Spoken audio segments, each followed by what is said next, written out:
Good morning, children. Today I am going to explain you the poem No Men Are Foreign. Poem is written by James Kirkup. James Kirkup was an English poet, translator and a travel writer.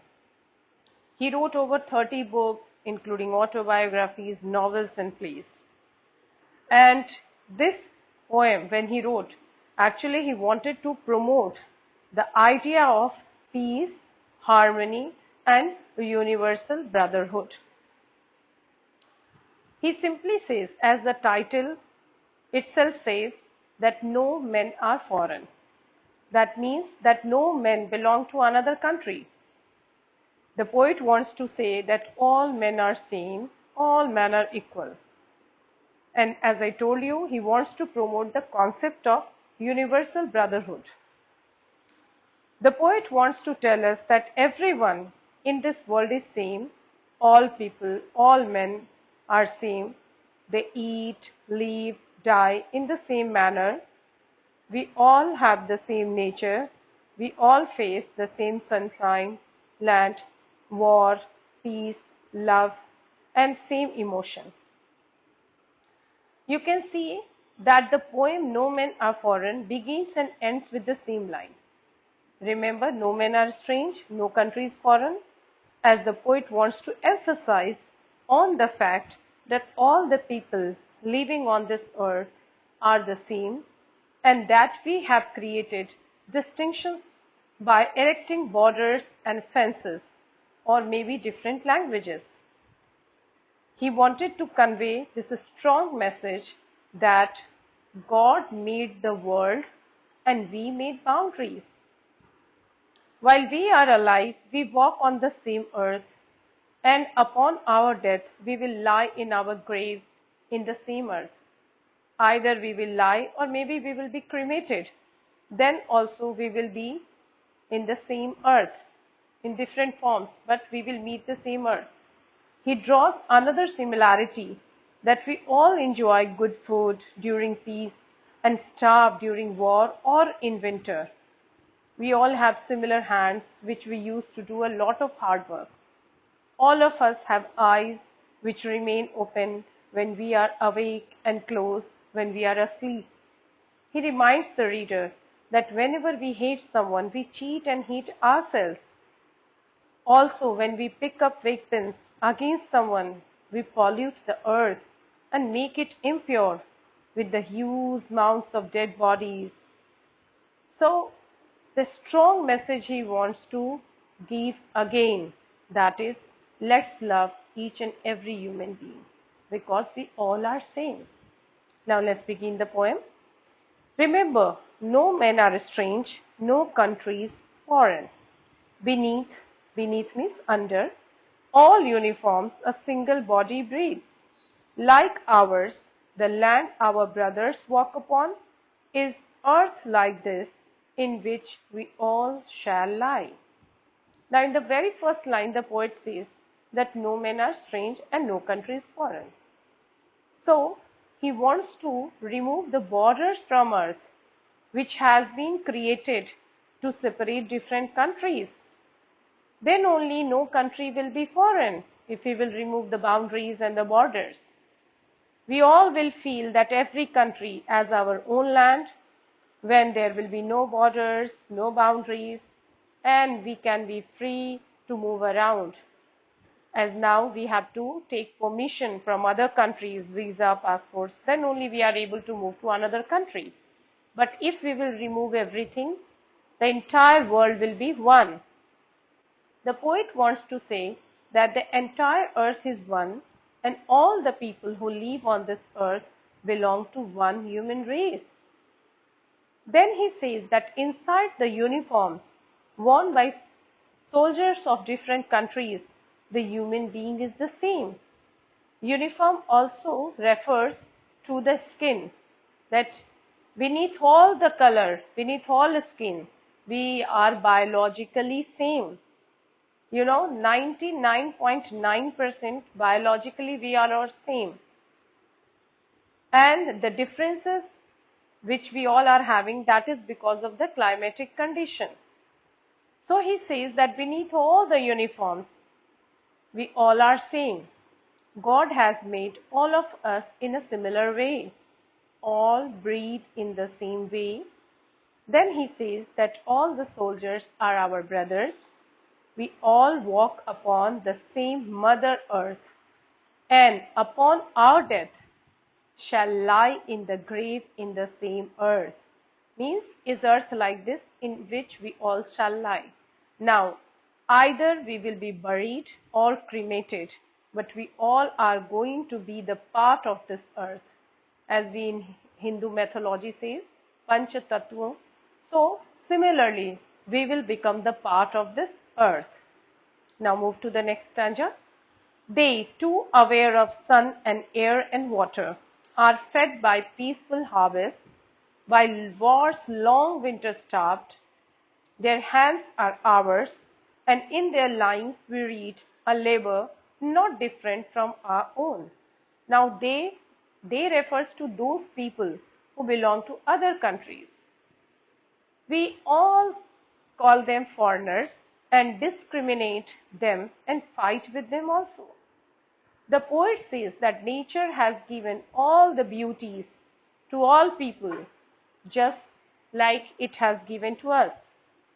Everyone gets sunlight, air, and water in equal measure, which means that God does not differentiate between people from different countries. We all do farming during the time of peace or when there is no war. We live a relaxed life and eat the things given to us by nature. Further, he adds that the way we starve during wars or winter time is the same for those belonging to other countries.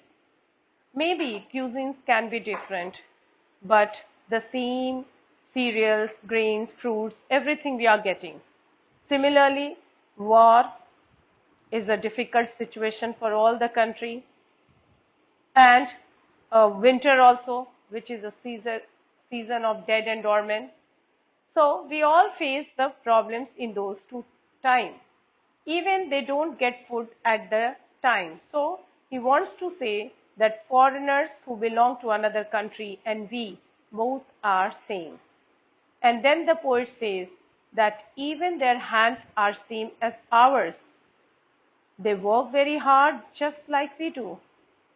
He is giving all these examples to convey to the reader that there is no difference in us and the people belonging to another country. So we all are having the same hand, the toil, the hard work we put, it is all similar. Let's move to next stanza. Remember, they have eyes like ours that wake or sleep, and strength that can be won by love. In every land is common life that all can recognize and understand.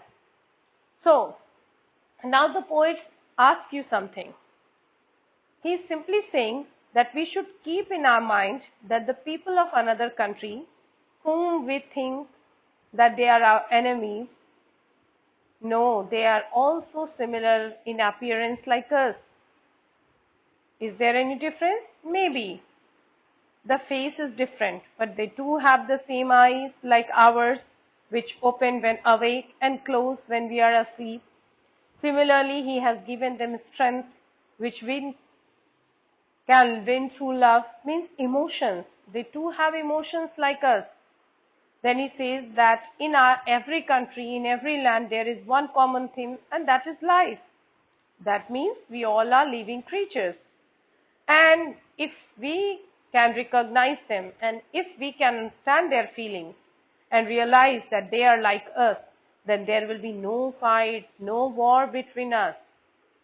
So basically, even the biologically we are same, emotionally we are same, we have the same need, we have same desire, same dream, same everything. Now let's move to the next paragraph.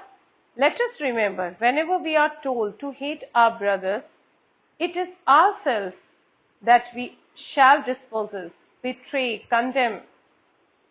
Remember, we who take arms against each other.